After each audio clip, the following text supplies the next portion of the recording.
Hi, welcome to Love Saranghae with Peter and Andrea. In the next 30 minutes, we'll take you on a journey into the exciting world of entrepreneurship, relationships, and the secrets behind achieving that coveted glow. Are you ready? Let's go.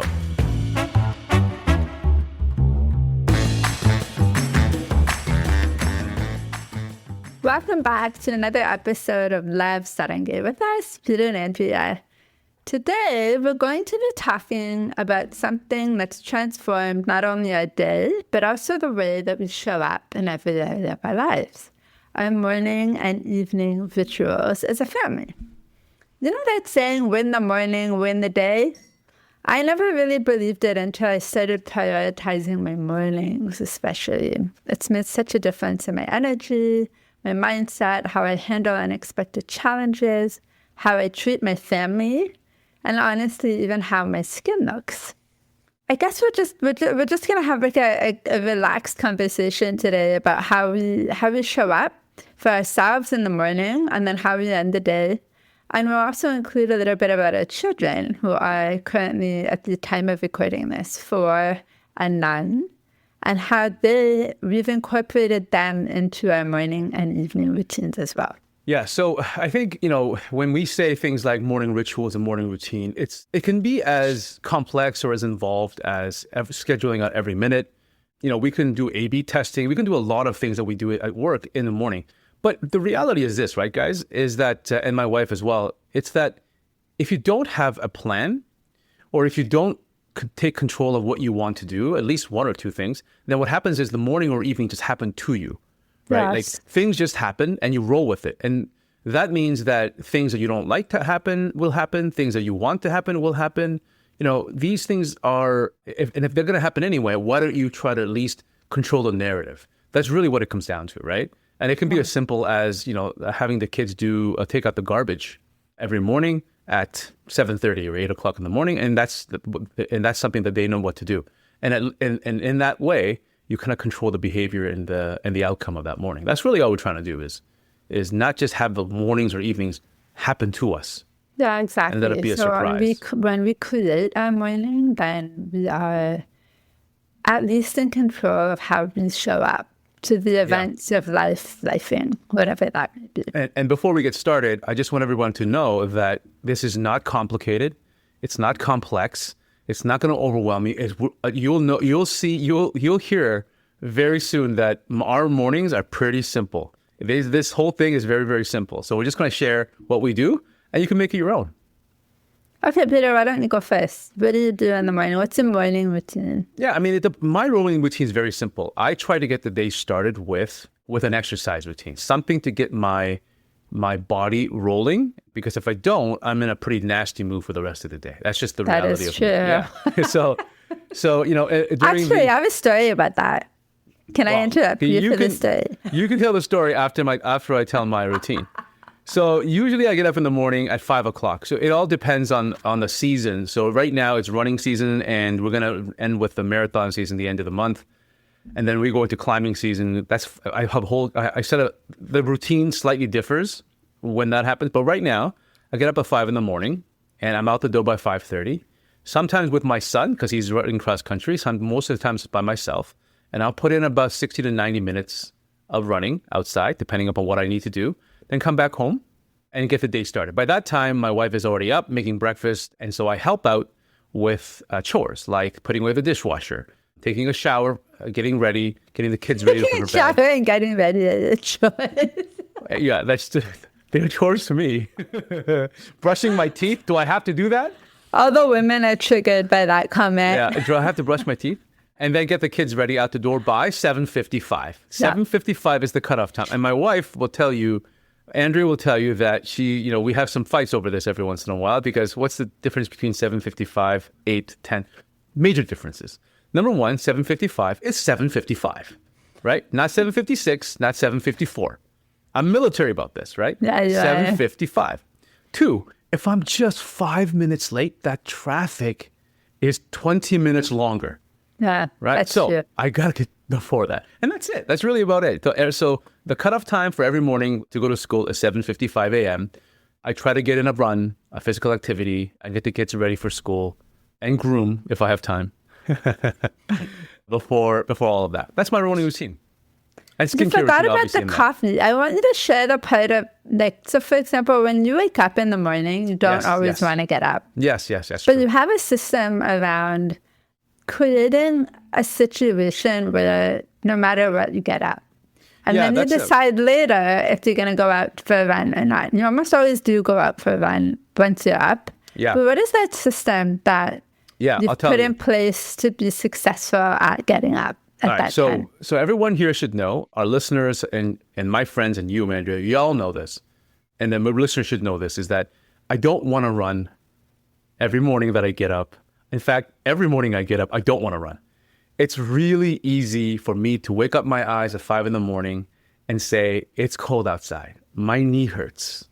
My daughter is in my bed and I didn't get much sleep. So cuddly. She's cuddly, yeah. I've got a stomach ache. It's very easy to do that. And every once in a while, I have succumbed to that, like, that sweet nectar of warmness in bed. I snuggle with my daughter and my wife, right? But I do 3 things that make me kind of push me out the door. Number 1 is that I set up my equipment, my clothes, and what I need to wear out the night before. So I know exactly where it is, right? So you there's prepare no thinking. ahead of time. Yeah, I prepare the night before for the upcoming morning. So I don't have to think about it, right? I don't waste time that way. 2 is that I think about just getting to that morning cup of coffee because I really like the smell and taste of coffee in the morning. So my first step is, as long as I get that cup of coffee, and then I'll decide whether I want to run or not. I can always get back to bed, right? Just let me get that first cup of coffee. And the third thing I do is I actually put on a video. It's 5:30 in the morning, nobody's up. I put on a video of a running video or a stretching video that I follow along with. And in that motion of drinking coffee, going to the washroom, and then stretching along, my body gets a little warm and my mind starts to say, oh, my legs don't hurt as much as I thought it would. Or, you know what, maybe I'll just go for 10 minutes. I'm dressed anyway. And then I'll come back. And the number of times I've come back after I've gone out is, I think, 1 in like 1,000. Yeah, you almost never come back. Yeah, when it was like thunder, lightning, right? And I said, okay, maybe this isn't safe. But that's about it. Yeah. Those are the 3 things I do.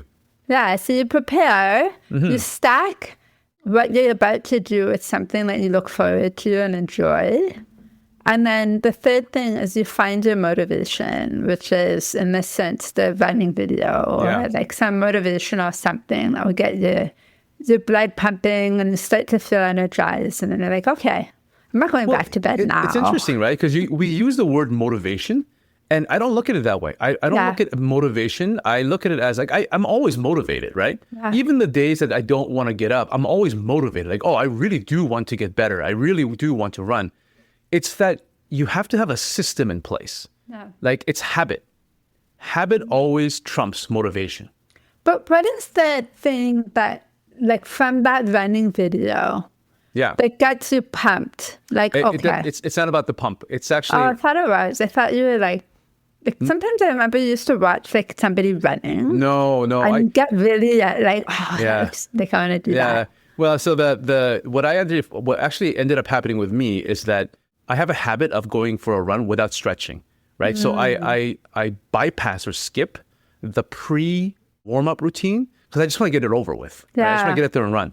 Tend to like skip the warm-up, the leg skips, etc. So what I do is I put on a video mostly of stretching, warm-ups. So I follow along with the warm-ups, right? So at least I get 5 or 10 minutes of leg swings or hip stretches or stretches so I don't get injured. That's really what I do it for. Yeah. Okay, that makes sense. So this is different. It's different. For you, now, let's go to my wife, Andrea Murad. What is your morning ritual or routine? And it's a good one. She's developed it over the years. Yeah. It used to be like, get up in the morning, get ready, go to work. And now it's like, she's got like a layers of ritual, which is quite impressive, actually. Thank you. I've never said that before. It has evolved over time, and it definitely changes with my season. So if it's a season where my daughter is in my bed every night, I find it a lot more challenging to do the things that really fill my cup. And I do tend to feel a little bit resentful when that happens, truth be told. So I'm constantly evolving and trying to make things work for me in the season that I'm in with my family, with my well-being, and all of the other things that come with it. So typically on a good day, on a morning where, I've stopped, there's no kids in my bed, I'd like to wake up early, between 5 and 5:30 before the house wakes up. I like to drink lemon water, the first thing I do when I wake up in the morning. And then I do about 10 minutes of journaling. And that's where I express gratitude for my life, the way that it is now, all the things that make me really grateful, my children, my husband, my home, our business. There's so many things to be grateful for, even in a world that's full of chaos. I really like to take note of all the abundance that we currently have.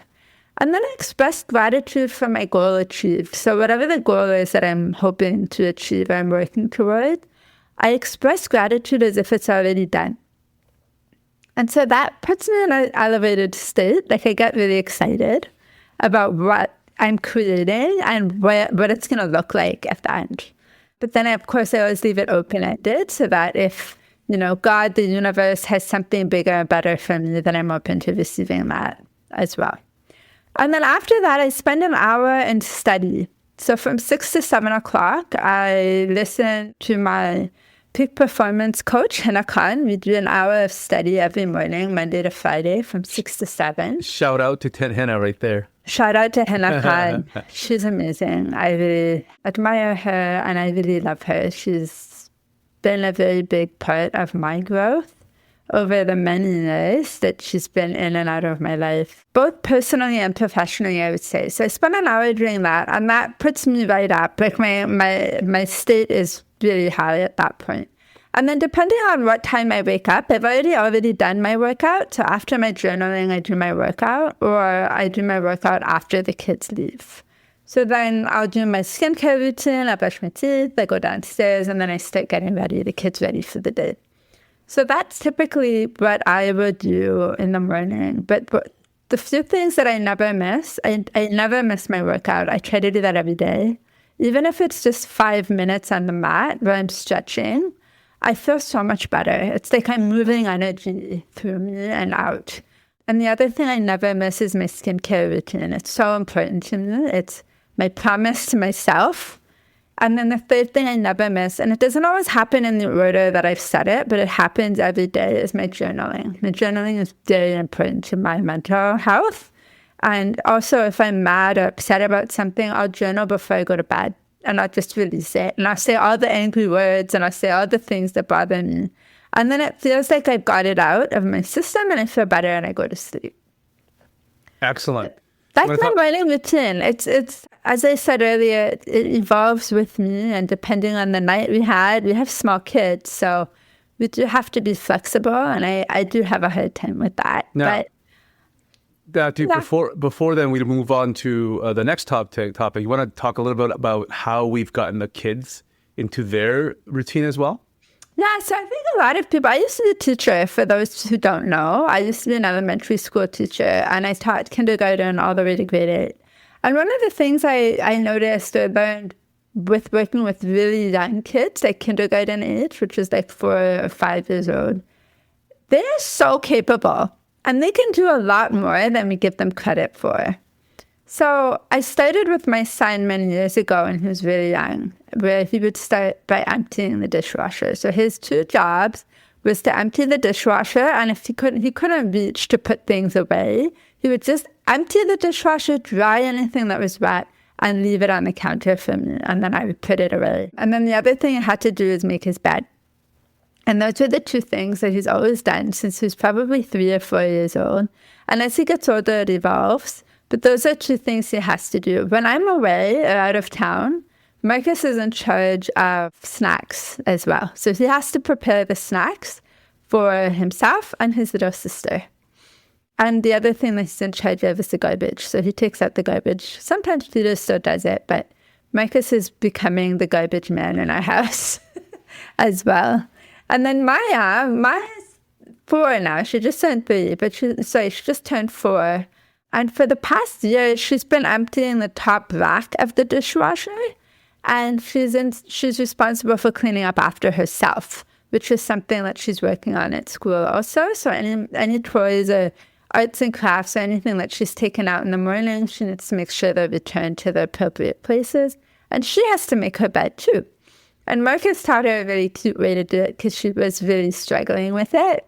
And it's so cute because he basically gets in his bed and puts the covers over him and then carefully slides out. Yeah, that's right. And so that's how Maya does it too now, and it's been quite effective. So the kids, as they get older, they can have more responsibilities and routines, but I do think it's important to enroll them in the household responsibilities because they feel like they're part of it. They're part of something bigger than themselves.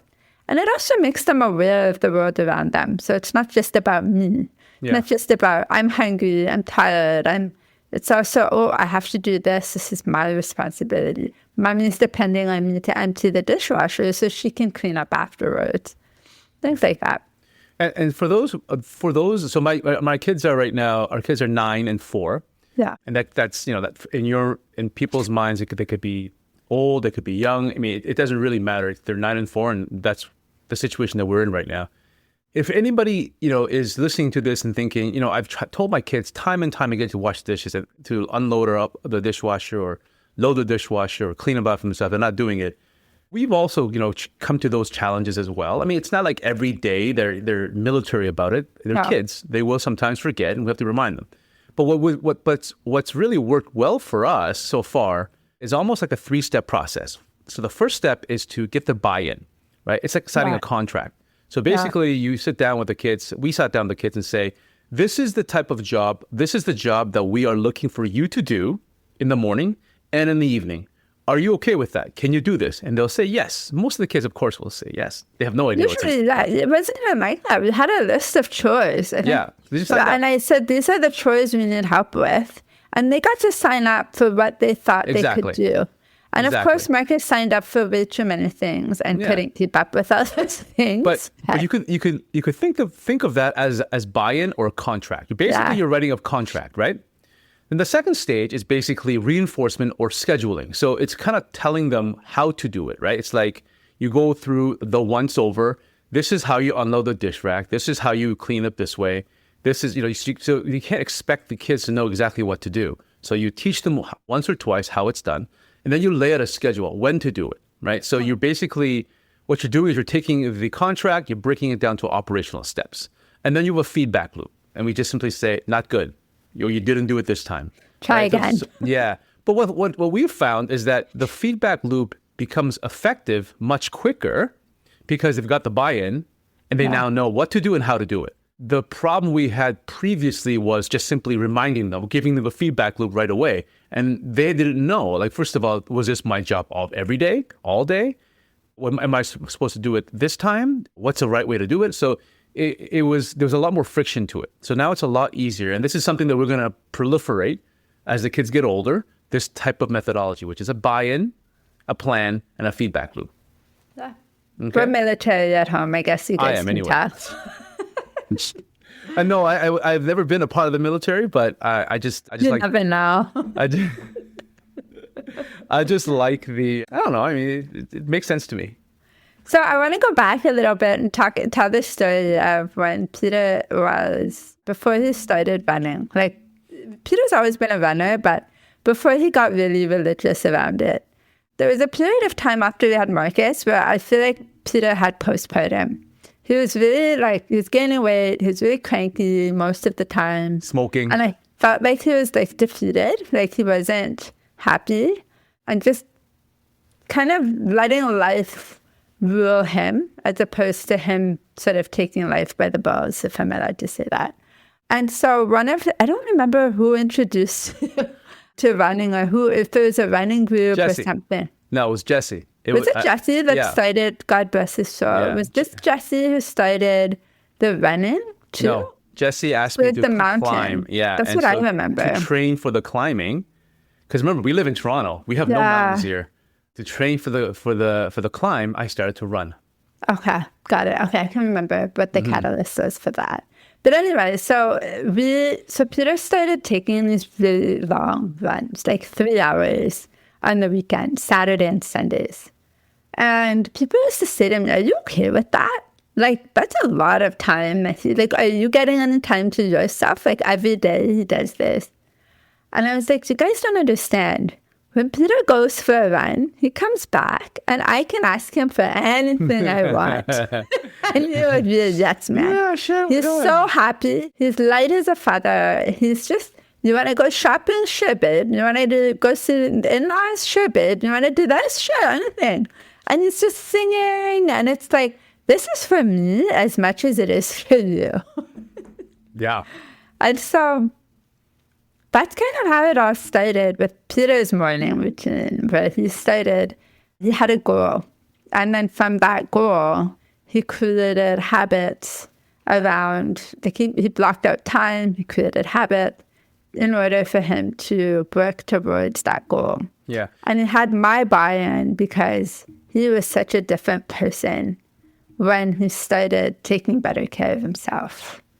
And I think that's the bigger message here, is that these routines and these, rituals or whatever you want to call them, they make us happier. They make us, show up in the world better. The way we handle situations with our children, we're more patient, and I think that's, people say, oh, that's so selfish, but I actually think it's the opposite. I think taking care of yourself first is the most selfless thing you can do. Yeah. Yeah. Because the way you show up for others is completely different after that. Yeah, I mean, so one of the things that I want to clarify is that it's not like we sat down one day and said, let's map out a plan or map out this way of doing things and get it done. It took a lot of time, and slowly over the years, I just started running first. Then I started running almost a little bit more frequently. Then I figured out that I needed more time. It just over time, you add, you subtract, you learn. So if you're out there looking to start a routine or figuring out how you want to organize yourself, it's okay to start one, maybe two things at a time, right? Yeah. If you try to implement too many of these things all at once, it's going to fail. So one or two things, nice and easy. Consistency over small things are more powerful and easier to follow than inconsistent stuff, but doing a lot of things at once. It's like skincare. Yeah. If you've never done a skincare routine before and you want to start, I never suggest taking on 7 steps. I always say take on 2, maybe 3, and start there and do that consistently every single day for a month. Yeah. And once that becomes second nature to you and super easy, then you can add something else to that mix. Yeah. Easily. And so on and so forth. But habits really do happen when you take them in bite size. So don't feel overwhelmed. Don't feel like, oh my God, I have to wake up at 5 a.m. to do 10 million things. That's exhausting. Forget it. Don't do that. Just wake up and commit to movement. Yeah, exactly. Or just wake up and commit to journaling. One thing, and do that every day for a month. The Navy SEALs have a ritual, and the ritual every day starts with making their bed. And the reason why they make their bed, and it's very important that they make their bed exactly in the same way, in the same manner, every day. And the reason why is because it's a symbolic act. Making your bed is an easy win that starts your day off right? It sets the mood and sets the motion for what's gonna come for the rest of the day. And that's how we feel about our morning routine. It's like the evening routines are a little bit more relaxed. It's a little bit more dynamic. Whatever comes, we kind of roll with it. But the morning is pretty much set because we want to win. We want to get the day started with a few wins in our belt, get things done, and it sets the stage and the mood for the rest of the day. And then we found that when we do that, we do actually end up with a more satisfied day at the end. 100%. I agree. I think, even back to making the bed, I do that every morning. It's so important to me. And the days I don't make the bed, I feel like something's not the done. whole day is a little off. Yeah. And it's not necessarily the bed. It's just the idea of my first win of the day, and it's something simple and quick, and I don't have to think about it. It's really easy. Well, there you go. So for anybody who's listening, I think your very first thing could be just make the bed. Yeah. Just make the bed and do 10 minutes of stretching. That's it. Yeah. Get started from there. I wanted to talk about our evening, but I think we'll save that for another podcast. Another episode. Yeah, I think it's a good one here. Again, if you have any questions about this podcast or our skincare brand or either of us, please email us at customercare@lovesaranghae.com. And Or really you do can that. DM at Aurora Skin. Yeah. Or at Love Saranghae Skin on Instagram if that's faster for you. But thank you so much for joining us today on Love Saranghae with us, Peter and Andrea. I hope this conversation inspires you to create your own version of a morning ritual, one that feels grounding, nourishing, and true to you. Remember, self-care is not selfish. It's the foundation of how we show up for our families, our work, and most importantly, for ourselves. When you take a few moments in the morning to breathe, move, or nurture your skin, you're sending a powerful message that you matter. Start small, stay consistent, and let your morning become a love letter to yourself. I hope today's episode was enjoyable for you and helpful, and we look forward to seeing you again soon. Bye for now. All right. Take care. Bye-bye. Thanks for listening to Love Saranghae with us, Peter and Andrea. If you've enjoyed this episode, leave us a review. Your ratings and reviews help more people like you find our show. Don't forget to subscribe so you never miss an episode, and share this podcast with someone you think would love it. Until next time, love yourself, love one another, and love the world.